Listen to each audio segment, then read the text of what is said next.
சொல்லலாம் என் சொல்லலாம். பேர் பாலா. சொல்லுங்க. நான் திருநெல்வேலியில இருக்கேன். இஸ்லாமிய சமுதாயத்துல பெரியமா மகளை என் ஃப்ரெண்ட் ஒருத்தர் கல்யாணம் பண்ணிருக்கான். அது எப்படி? சரி எங்க இந்து மதத்துல அப்படிலாம் கிடையாது. சரி. அக்கா கம்மியா இருந்தா தங்கச்சி இந்த மாதிரி. இஸ்லாமிய மதத்துல பெரியமா மகளை கல்யாணம் பண்ணிருக்கான். அதாவது இப்போ என்ன பிரச்சனை என்ற இஸ்லாத்தில் அது உண்டு. என்ன உண்டு என்று சொன்னால், ஒரு மனிதன் வந்து தன்னுடைய சித்தப்பா பெரியப்பா அவங்களுடைய மகளை கல்யாணம் பண்ணிக்கலாம். ஒரு ஆம்பளை இருக்கிறான், அவள் சித்தப்பா மகள்ங்கிறவ வந்து தங்கச்சின்னு சொல்லி வைக்கிறோம், அதனால கல்யாணம் பண்ணிக்கலாம். அதே மாதிரி சின்னம்மா பெரியம்மா மகள் இருந்தாலும் கல்யாணம் பண்ணிக்கலாம். ஆனால் நடைமுறையில் அதுக்கு என்ன பேர், நம்ம சகோதரின்னு சொல்லிடுறோம். சகோதரின்னு சொல்லும் பொழுது சகோதரி எப்படி கல்யாணம் பண்ணுறது என்கிற ஒரு அடிப்படையில் இந்த ஒரு கேள்வி கேட்கப்படுகிறது. இப்போ இந்த சகோதரி அண்ணன் தங்கச்சி சொல்கிறது விட்டுருவோம். பொதுவாக நம்ம சிந்திச்சு பார்ப்போம். எப்படி பார்ப்போம் என்று கேட்டால், இப்போ என்னுடைய அத்தைன்னு சொல்கிறீங்கல்ல, இந்து மக்கள் அத்தைன்னு, நாங்கள் மாமின்னு சொல்லுவோம். அத்தைன்னா யாருன்னா தகப்பனோடு பிறந்த சகோதரிக்கு தான் அத்தைன்னு சொல்கிறது.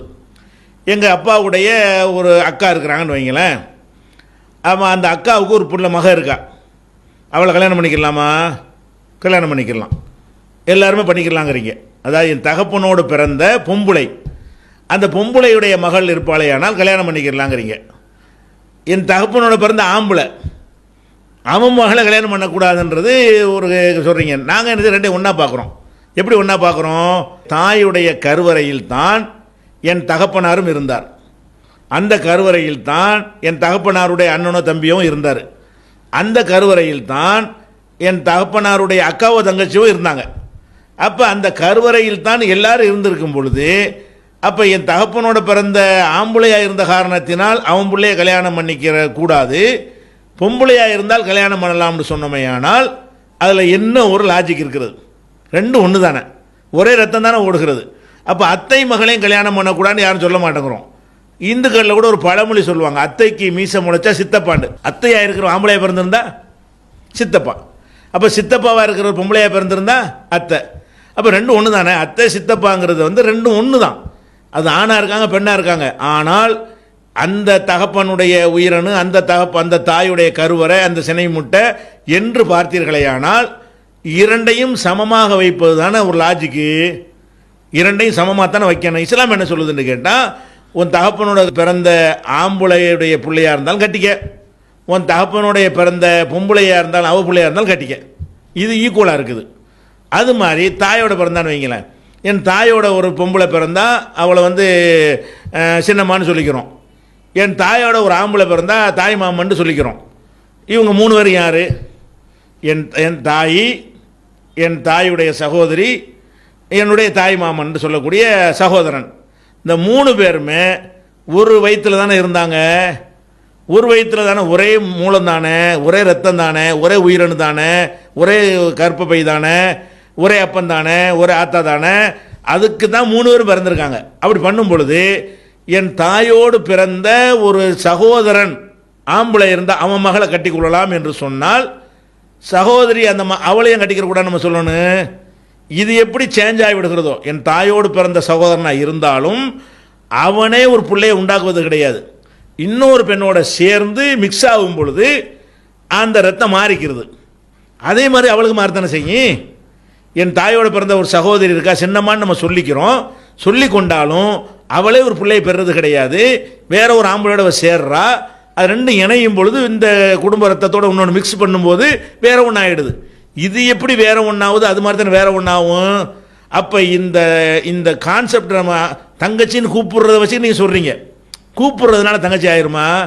அப்போ உங்கள் சொத்தில் வந்து உங்கள் அப்பாவுடைய சொத்தில் உங்கள் தங்கச்சிக்கு பங்கு கொடுப்பீங்களா? தங்கச்சிக்கு பங்கு இருக்கா இல்லையா? சொத்து பங்கு இருக்கா இல்லையா? உங்கள் தகப்பனாருக்கும் உங்கள் தாயாருக்கும் பிறந்த பிள்ளைக்கு சொத்தை கொடுப்பீங்க. உங்கள் சித்தப்பா மக ஒன்று இருக்குது, உங்கள் தகப்பனார் இறந்து போயிட்டாரு, அம்மா தங்கச்சி வாங்க, உங்களுக்கு தங்கச்சிக்கு ஒரு பங்கு வாங்கிக்கிறேன்னு சொல்லுவீங்களா? அது ஃபார்மாலிட்டி தங்கச்சி, அது நிஜ தங்கச்சி வேறு. நிஜ தங்கச்சியை தான் கல்யாணம் பண்ணக்கூடாது. நிஜ தங்கச்சின்னா என்ன? என் தகப்பனாருடைய சொத்தில் அவளுக்கும் பங்கு இருக்குது, அதே உரிமை இருக்குன்னு சொன்னால் நிஜ தங்கச்சி. சொத்துன்னு வரும்போது மட்டும் தங்கச்சி இல்லைங்கிறமா இல்லையா? மற்ற விஷயத்துக்கு கல்யாணம் வரும்போது பேசும்போது தங்கச்சின்றீங்க, சொத்து மேட்ரு வரும்போது அது தங்கச்சி இல்லைன்ற மாதிரி நம்ம நடந்துக்கிறோம். அது தங்கச்சின்னு நம்ம கூப்பிட்டு பழகிட்டோம் தமிழில்.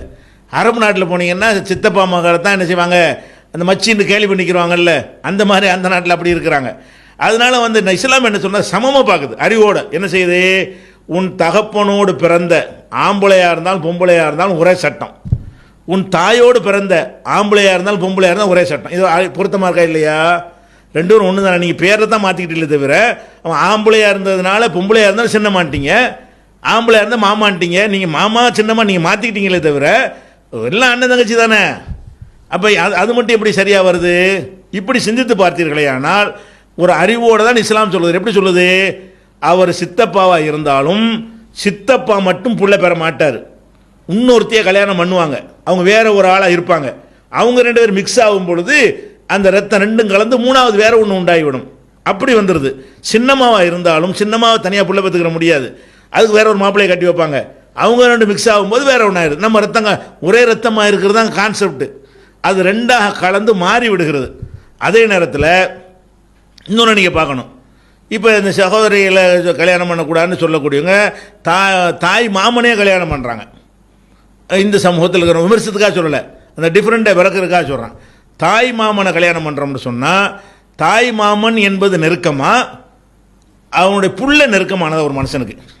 அதான் ஒரு பெண் இருக்கிறா, அவருடைய தாயோட பிறந்த கூட பிறந்த அண்ணன், தாய்க்கு அண்ணன்கிற இடத்துல உள்ளவனை போய் கல்யாணம் பண்ணலாங்கிறமே அது ரொம்ப நெருக்கமாக தெரியுதா இல்லையா? அது தாய் மாமன்கிறவன் கல்யாணம் பண்ணக்கூடாது எங்கள் மார்க்கத்தில், அவ்வளோ நெருக்கம் அதில் இருக்குது.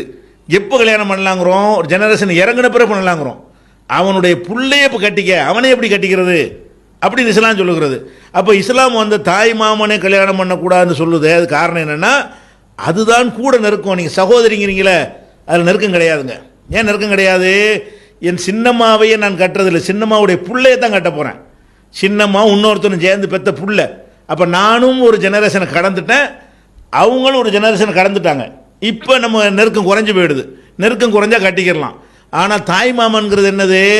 நான் ஒரு ஜெனரேஷனை கடந்துட்டேன், அவர் உன்னை கடக்கலை, அவரே நான் கட்டிக்கொள்வது. இப்படி இஸ்லாம் வந்து அந்த நெருக்கத்தை எப்படி பார்க்குதுன்னா அறிவுபூர்வமாக பார்க்குறது. அது கூட நெருக்கமாக இருக்குது. தாய் மாமனுடைய பிள்ளையை கட்டிக்க, தாய் மாமனை கட்டாத அப்படின்னு சொல்லுது. அப்போ இந்த ஒரு அடிப்படையில் நீங்கள் பார்க்கும் பொழுது இது இஸ்லாம் வந்து அந்த சகோதரியை கல்யாணம் பண்ணுறதுங்கிறது ஃபார்மாலிட்டி. சகோதரி தான். சகோதரி 2-3 வகை இருக்குது. மேடையில் பேசும்போது சகோதரிகளேம்பாங்க, எல்லாம் என் சகோதரி அர்த்தமாயிருமா? அதில் முன்னாடி கூட உட்காந்துருப்பான் ஒருத்தர். பொதுமக்கள்கிட்ட பேசும்போது அன்புள்ள சகோதரிகள்னா இவன் மனைவி கூட அங்கே உட்காந்துருப்பா, பெத்த தாயை கூட இருப்பா, சகோதரிங்கிறோம். அது சும்மா ஃபார்மாலிட்டி. அது சகோதரி ஆயிருமா அதெல்லாம்? அப்போ சகோதரிகள் எல்லாம் சேர்ந்து வீட்டில் பங்கு தாங்கன்னு கேட்டு வருவாங்களா? நீங்கள் தானே சகோதரன் கூப்பிட்டீங்க, சோறு தாங்கன்னு கேட்க முடியுமா? இப்போ சகோதரிங்கிற சொல்வதனால் சகோதரி கிடையாது, அது சகோதரியா? சகோதரினா உங்கள் அம்மாவுக்கும் உங்கள் அப்பாவுக்கும் பிறந்தால் மட்டும்தான் சகோதரி. இஸ்லாம் சொல்லுது சகோதரி என்பது உண்மை சகோதரி, ஃபார்மாலிட்டி சகோதரி. உண்மை சகோதரி யார் என்று கேட்டால், யார் வந்து உங்கள் தகப்பனுக்கு பிறந்தார்களோ, யார் உங்கள் தாய்க்கு பிறந்தார்களோ அவங்கள சகோதரி. 3 இஸ்லாம் சகோதரிங்குது. எந்த 3? இப்போ என் தகப்பனார் இருக்கார், அவர் வேற ஒரு கல்யாணம் பண்ணி ஒரு பிள்ளையை பெற்கிறார், அதை சகோதரின்னு சொல்லலாம். ஏன்? தாய் வேறையாக இருந்தாலும் 2 பேருக்கும் தகப்பன் ஒன்று, அதை சொல்லலாம். என் தாய் இருக்கிறாங்க, அவங்க வேற தகப்பனார் இறந்தவுடனே வேற ஒரு கல்யாணம் பண்ணி பிள்ளை பெற்றாங்கன்னு வைங்க, அது தகப்பன் 2 பேருக்கு வேறையாக இருந்தாலும் இவனுக்கு எங்கள் அம்மா தான் தாய், எனக்கு அம்மா தான் தாய். இது தாய் வழி சகோதரன். 3வது என்ன? தாயும் தகப்பன் ஒன்றா இருக்கிறது. அப்போ சகோதரின்னு சொல்வதாக இருந்தால் 2 பேருக்கும் தகப்பன் மட்டும் ஒன்றா இருக்கணும், 2 பேருக்கும் தாய் மட்டும் ஒன்றா இருக்கணும், அல்ல 2 பேருக்கும் தாயும் தந்தையும் ஒன்றா இருக்கணும். இந்த உறவு தான் சகோதரி. மற்றதெல்லாம் நீங்களாக சொல்லிக் கொள்ளக்கூடிய சகோதரியை தவிர உங்கள் தாய்க்கு பிறக்காத யாரும் உங்கள் சகோதரி ஆக முடியாது, உங்கள் தகப்பனுக்கு பிறக்காத யாரும் உங்கள் சகோதரி ஆக முடியாது. உறவுகளுக்கு பேர் வைத்துக் கொள்வது, நம்மளாக உண்டாக்கி கொள்வது நிஜ சகோதரி இல்லை. இந்த லாஜிக் அடிப்படையில் தான் இஸ்லாம் என்ன சொல்லுதுன்னா, தாராளமாக பண்ணிக்க, கல்யாணம் பண்ணிக்கிற சகோதரி கிடையாது அவங்க, இவங்க தான் சகோதரி. அப்போ இஸ்லாத்துலேயும் சகோதரி கல்யாணம் பண்ணக்கூடாதுன்னு சட்டம். சகோதரி யார் என்பதில் தான் விவகாரம் இருக்குது.